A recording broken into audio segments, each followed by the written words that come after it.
So guys, movie की starting में हमें एक हर्मिट को दिखाया जाता है जो कि अपने डॉग के लिए शिकार करके उसके पास वो पहुंचता ही है, लेकिन उसका डॉग तब तक मर चुका था। और जैसे ही वो उस डॉग को टच करता है उसका इन्फेक्टेड ब्लड हर्मिट के मुंह पे बहुत बुरी तरह से गिर जाता है, जिसके बाद सीन यहाँ से शिफ्ट होता है और हम 5 दोस्तों को देखते हैं जिनका नाम पॉल, कैरन, बर्ट, जेफ और मर्सी होता है। और वो लोग उसी जंगल में वेकेशंस के लिए एक कैबिन में जा रहे होते हैं। फिर वो लोग कुछ सामान लेने के लिए गैस स्टेशन पे रुकते हैं, जहाँ पर उन्हें एक छोटा सा बच्चा दिखाई देता है जो कि दिमागी रूप से अस्वस्थ होता है, यानी कि उसकी मेंटल हेल्थ बिल्कुल भी अच्छी नहीं थी। और वो गैस स्टेशन के ओनर प्रीडी का बेटा था। जब पोल उससे हाथ मिलाने की कोशिश करता है तो गाइस वो उसके हाथ पे बहुत बुरी तरह से काट लेता है कि तभी वहाँ पर प्रीडी भी पहुंच जाता है, जो कि इस बात के लिए अपने बेटे पे काफी ज्यादा गुस्सा करता है। फिर उसके बाद वहाँ पर मौजूद प्रीडी का दोस्त उन सबको समझा रहा होता है कि यहाँ पर बहुत सारे लोग बीमार हो चुके हैं, सो इसलिए तुम लोगों को बचकर रहना पड़ेगा। यहाँ पे एक तरह का इन्फेक्शन फैल रहा होता है। तभी गाइस हम ये देख पाते हैं कि बर्ट इस स्टोर से कुछ सामान चुरा लेता है, जिससे कि प्रीडी उस पर बहुत ज्यादा गुस्सा करने लग जाता है और वो उन सबको वहाँ से भाग जाने के लिए बोलता है। फिर उसके बाद वो लोग कैबिन में पहुँचते हैं तो वो लोग ये देखते हैं कि वो जगह पर नेटवर्क बिल्कुल भी नहीं आ रहा है, क्योंकि बर्ट को गेम खेलने की आदत होती है। सो वो इस बात से काफी ज्यादा परेशान हो जाता है। लेकिन तभी वहाँ पर उसे कैबिन से एक गन मिल जाती है और वो उसको लेकर टाइम पास करने के लिए शिकार पर निकल जाता है। और जब वो जंगल में पहुंचता है गाइस तो उसे वहाँ पे वही हर्मिट मिलता है जो कि डॉग के ब्लड के इन्फेक्शन की वजह से खुद भी इन्फेक्टेड हो चुका था। लेकिन बर्ट वहाँ पर गलती से उसे गन से शूट कर देता है और जब उसे ये पता चलता है कि वो कोई जानवर नहीं बल्कि एक बंदा था तो वो उसे सॉरी बोलने लग जाता है। फिर जहाँ हर्मिट उसे हेल्प के लिए रिक्वेस्ट करने लग जाता है, लेकिन इन्फेक्शन के डर से बर्ट उसे दूर रहने के लिए कहता है और वो वहाँ से डरकर भाग जाता है। सीन यहाँ से शिफ्ट होता है और सारे के सारे दोस्त बॉन फायर में बैठे हुए होते हैं कि तभी उनके पास ग्रिम नाम का एक बंदा पहुंच जाता है और उसके साथ उसका डॉग मैम्बो भी होता है। और जब वो लोग उसके वहाँ पर आने का रीजन पूछते हैं तो वो ये बोल रहा होता है कि मैं यहाँ पर नेचर को एंजॉय करने के लिए आया हूँ। और फिर ग्रिम वहाँ से कुछ देर के बाद ही चला जाता है। और जब वो लोग कैबिन में बैठे हुए होते हैं कि तभी उनके दरवाजे पर कोई नॉक करता है, जहाँ उन्हें ये लग रहा होता है शायद ग्रिम वापस आया है। लेकिन जैसे ही वो लोग गेट खोलते हैं तो वहाँ पर कोई और नहीं गाइस बल्कि वही हर्मिट होता है और उसकी हालत बहुत ही ज्यादा खराब होती है, जिसे देखकर वो बहुत ज्यादा डर जाते हैं और वो फिर उन लोगों से हेल्प के लिए बोल रहा होता है। फिर जहाँ उसकी नजर बर्ट पर पड़ती है और वो उसे पहचान लेता है, सो इसलिए बर्ट तुरंत ही दरवाजा बंद करते हुए ये कहता है कि वो आदमी इन्फेक्टेड है और हमें उससे दूर रहना चाहिए। लेकिन गाइस हर्मिट उनकी गाड़ी लेकर वहाँ से भाग रहा होता है तो बर्ट गन लेकर अपने दोस्तों के साथ उसके पास पहुँचता है, लेकिन उन लोगों को देखते ही देखते वो बंदा गाड़ी के अंदर ही इन्फेक्शन की वजह से मेल्ट होने लग जाता है, जिससे कि बर्ट उसे डराने के लिए गाड़ी को शूट करने लग जाता है और गाड़ी पंचर हो जाती है। जहाँ वो हर्मिट गाड़ी से बाहर तो निकल आता है, लेकिन वो उनकी तरफ बढ़ने की कोशिश करने लगता है तो मर्सी उस पर एक केमिकल डाल देती है, जिससे कि उसे बहुत ज्यादा दर्द होने लग जाता है। और उसी समय पॉल भी कैंप फायर से जलती हुई लकड़ी लेकर आता है, जो कि हर्मिट के इन्फेक्शन को देखकर बहुत ज्यादा घबरा जाता है और उसके हाथ से वो जलती हुई लकड़ी छूट जाती है और हर्मिट को वहाँ पर आग लग जाती है और वो बेचारा बहुत ही बुरी तरह से जलता हुआ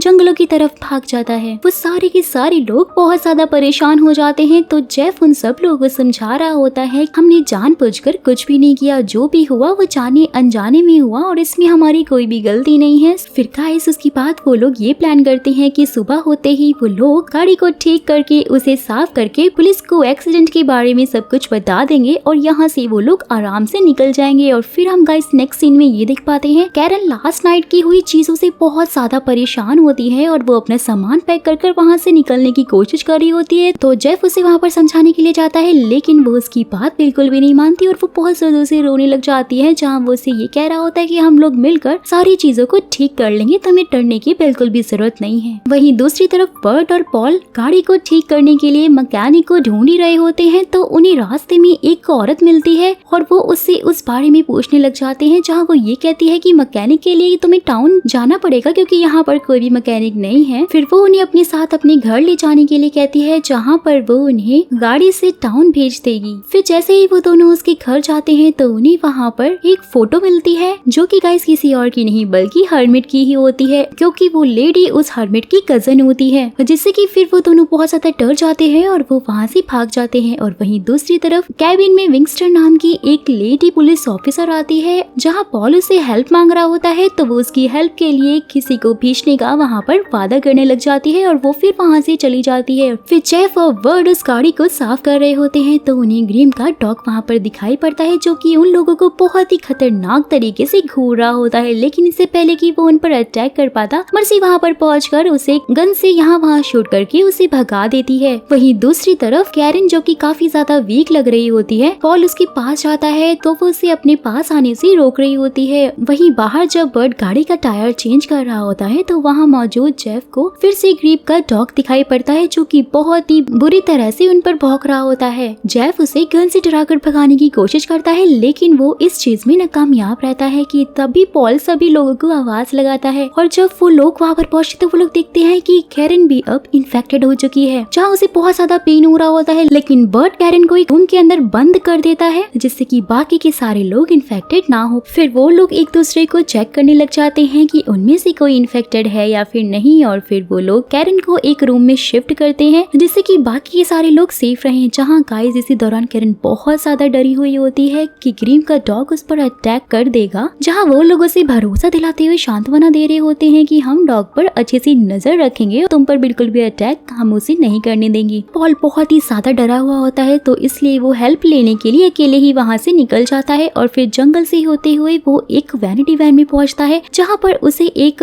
कपल भी दिखाई देता है तो वो उनसे हेल्प मांगने लग जाता है। लेकिन वो दोनों इन्फेक्शन के डर से वहाँ से भाग जाते हैं, जहाँ पे इस बात से वो काफी ज्यादा निराश हो जाता है। सीन यहाँ से शिफ्ट होता है जहाँ बचे हुए दोस्त एक दूसरे से अलग अलग रहकर खाने पीने का प्लान कर रहे होते हैं जिससे कि कोई भी एक दूसरे से इन्फेक्टेड ना हो पाए। कि तभी पॉल को कैबिन के बाहर ग्रीम का डॉग दिखाई पड़ता है जो कि अब और भी ज्यादा खतरनाक दिखाई दे रहा होता है। कैरन के रूम का दरवाजा खोलने की कोशिश कर रहा होता है कि तभी वो अचानक से वहाँ से गायब हो जाता है। ये देखकर सब लोग बहुत ज्यादा हैरान हो जाते हैं। सीना से शिफ्ट होता है और सुबह ये दिखाया जाता है कि वहाँ वो लोग जैसे ही कैरन के पास पहुँचते हैं उसकी हालत बहुत ज्यादा खराब हो चुकी थी और वहीं बर्ड फाइनली गाड़ी को ठीक कर ही लेता है और वो पॉल और मर्सी को कैरन को लाने के लिए बोल रहा होता है कि गाइस हम देख पाते हैं कि बर्ड को खून की उल्टियां होने लगती हैं, यानी कि अब वो भी इन्फेक्टेड हो चुका है। लेकिन वो इस बात को अपने सारे दोस्तों से छुपा रहा होता है और जब पॉल और मर्सी कैरन को लेने के लिए गाड़ी तक पहुंचते हैं तो जेफ उसे बिठाने के लिए वहाँ पे मना कर रहा होता है क्योंकि वो बहुत ही बुरी तरह से इन्फेक्टेड हो चुकी थी। उसकी हालत बहुत ज्यादा खराब थी और उससे बहुत ज्यादा ब्लीडिंग हो रही थी। जहाँ इसी दौरान गाइस उन्हें ये पता चलता है कि बर्ड भी अब इन्फेक्टेड हो चुका है। लेकिन बर्ड वहाँ पर तभी गाड़ी लेकर वहाँ से भाग जाता है। वहीं जब जेफ भी देखता है कि पॉल और मर्सी दोनों ही कैरन को टच कर रहे हैं तो उसे उस पर काफी ज्यादा गुस्सा आने लग जाता है और वो उन दोनों को छोड़कर वहाँ से भागकर दूसरे कैबिन में पहुंच जाता है। और गाइस फिर हम ये देख पाते हैं बर्ड जो कि फिर से प्रीटी के गैस स्टेशन पे पहुंच गया है, वो उसे वहाँ पर हेल्प मांग रहा होता है। जहाँ इसी दौरान उसकी हालत काफी ज्यादा खराब हो चुकी थी। सो प्रीटी उसे वहीं पर रुकने के लिए कहता है और फिर वो डॉक्टर को कॉल करने के लिए अंदर जा ही रहा होता है कि तभी वहाँ पर बैठा हुआ उसका बेटा बर्ड के मना करने के बावजूद भी वहाँ पर आकर उसको काट लेता है। और ये देखकर प्रीटी बहुत ज्यादा गुस्सा हो जाता है और वो बर्ड से ये बोलता है कि तुम्हारे आने की वजह से मेरा बेटा भी अब इन्फेक्टेड हो चुका है। और गाइस तभी बर्ड को खून की उल्टियां होने लग जाती हैं जिससे कि प्रीटी अपनी शॉटगन वहाँ पर लेकर आता है और वो उसे शूट करने ही वाला होता है कि तभी उसका दोस्त आकर उसे रोक लेता है और वो ये बोलता है कि इसके सारे दोस्त भी इन्फेक्टेड हो चुके हैं। सो इसलिए हमें कैबिन में पहुंचना होगा और साथ ही इस प्रॉब्लम को जड़ से खत्म करना होगा इससे पहले कि ये प्रॉब्लम बहुत ज्यादा बढ़ जाए। फिर बर्ड किसी न किसी तरह से अपनी जान बचाकर जंगल की तरफ पहुंच जाता है। लेकिन जब उसे ऐसा लग रहा होता है कि वो उसका पीछा नहीं छोड़ेंगे तो वो गाड़ी से उतरकर पैदल ही जंगल की तरफ भागने लग जाता है। और फिर गाइस हम मर्सी को देखते हैं जो कि नहाते वक्त अपने पैरों को शेव कर रही होती कि तभी उसकी चमड़ी बहुत बुरी तरह से इन्फेक्शन की वजह से निकलने लग जाती है जिससे कि उसे बहुत ज्यादा दर्द होता है। यानी कि गाइस अब वो भी इन्फेक्टेड हो चुकी थी कि जहाँ इसी दौरान जेफ को ढूंढ रहे पॉल पर हेलमेट नदी से निकलकर अटैक करने लग जाता है और वो उसे डुबा कर मारने की कोशिश करने लगता है। लेकिन पॉल उल्टा उसे मार देता है। जहाँ गाइस पॉल को अच्छी तरह से समझ में आ जाता है कि ये इन्फेक्शन किसी और की वजह से नहीं बल्कि पानी की वजह से फैल रहा है। फिर गाइस हम मर्सी को देखते हैं जो कि इन्फेक्शन के कारण बहुत ही बुरी तरह से हेल्प के लिए चिल्ला रही होती है कि तभी उसी समय उसके पास ग्रीम का डॉग पहुंच जाता है जो कि बहुत बुरी तरह से उसे खतरनाक तरीके से मार कर खा जाता है। जहाँ उसकी चीख सुनकर पॉल वहाँ पर भाग कर आता है कि तभी उसे कैरन की चीखें भी सुनाई देती हैं। तो वो कैबिन के अंदर गन लेकर वहाँ पर पहुँचता है तो वो गाइस ये देख पाता है डॉग बहुत ही बुरी तरह से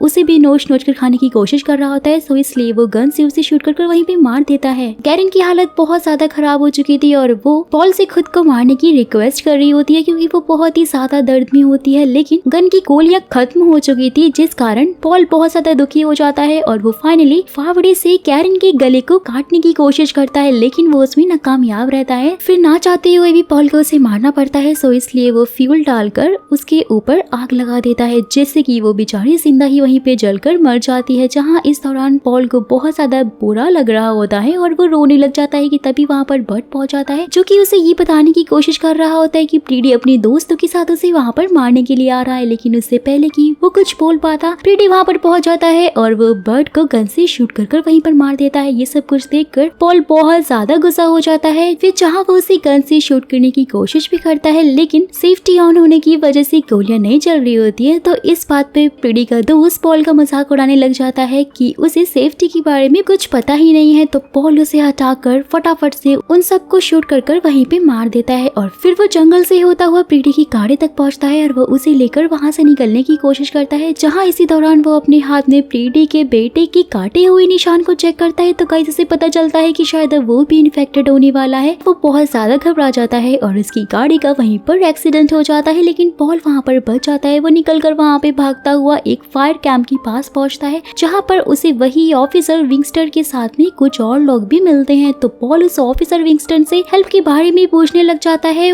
साथ ही वो ये भी कहता है कि तुमने हमें हेल्प के लिए गाड़ी बेचने का वादा किया था, लेकिन तुमने उसे पूरा नहीं किया और तुम्हारी वजह से हमारे सारे के सारे दोस्त मारे गए। फिर जहाँ वो ये कहती है कि मैं यहाँ से तुम्हारे निकलने में मदद कर सकती हूँ कि तभी गाइस उसके पास एक कॉल आती है कि कैबिन में मौजूद कुछ लोग इन्फेक्टेड हो चुके हैं, सो इसलिए अगर तुम्हें कोई भी दिखता है तो फटाफट से उन्हें मार देना, क्योंकि ये इन्फेक्शन लोगों को जिंदा ही मारकर खा रहे हैं। और ये सुनकर पॉल बहुत ज्यादा गुस्सा हो जाता है और वो शेरिफ की तरफ बढ़ने की कोशिश करता है, जहाँ वो उसे समझा ही रहा होता है। लेकिन तभी वहाँ पर मौजूद एक लड़का गिटार से उस पर अटैक करने की कोशिश करता है, लेकिन वो गिटार उसी के एक साथी को लग जाता है। फिर उसके बाद विंगस्टर पॉल को दूर रहने के लिए कहती है, तो पॉल उसे कह रहा होता है कि तुम मुझे देखने के लिए कैबिन आई थी, सो इसलिए मैं डॉक्टर के पास जाऊंगा और तुम मेरी इस चीज में मदद भी करोगी। ये सब कुछ सुनकर पुलिस ऑफिसर उसे छोड़ देती है और वो जंगल के रास्ते से एक शॉर्टकट उसको बताने लग जाती है, जो उसे सीधा सीधा मेन रोड तक पहुंचा सकेगा। लेकिन जब पॉल उस रास्ते पर गाइस आगे बढ़ता है तो उसे ये पता चलता है कि विंगस्टर ने उसे धोखा दिया है और वहाँ से कोई रास्ता ही नहीं है। फिर वहीं दूसरी तरफ जैब को दिखाया जाता है, जो कि वापस कैबिन में पहुंचता है तो वो ये देखता है कि सारे लोग वहाँ पर मारे जा चुके हैं। तो वो पागलों की तरह हंसने लग जाता है, क्योंकि उसे ये लग रहा था कि इन्फेक्शन से वो बच गया है। लेकिन गाइस तभी उसकी नजर अपने हाथों पे पड़ती है तो उसे पता चलता है कि वो भी इन्फेक्टेड हो चुका है। लेकिन तभी उसी समय ऑफिसर विंगस्टर वहाँ पर आ जाती है, वो उसे गन से शूट कर देती है। फिर उसके बाद पॉल को दिखाया जाता है, जिसे जंगल में रास्ता ना मिलने की वजह से वो बेचारा तड़प तड़प कर वहीं पे मर गया। और वहीं पर उसी दौरान प्रीडी का बेटा भी उसके पास पहुंच जाता है, क्योंकि वो भी अब इन्फेक्टेड हो चुका था। और वहीं दूसरी तरफ पुलिस ऑफिसर उस कैबिन में पहुंचती है और वो वहाँ पर सारी डेड बॉडीज को वहाँ से लेकर जाती है। एंड गाइस यहीं पे इस मूवी का द एंड हो जाता है।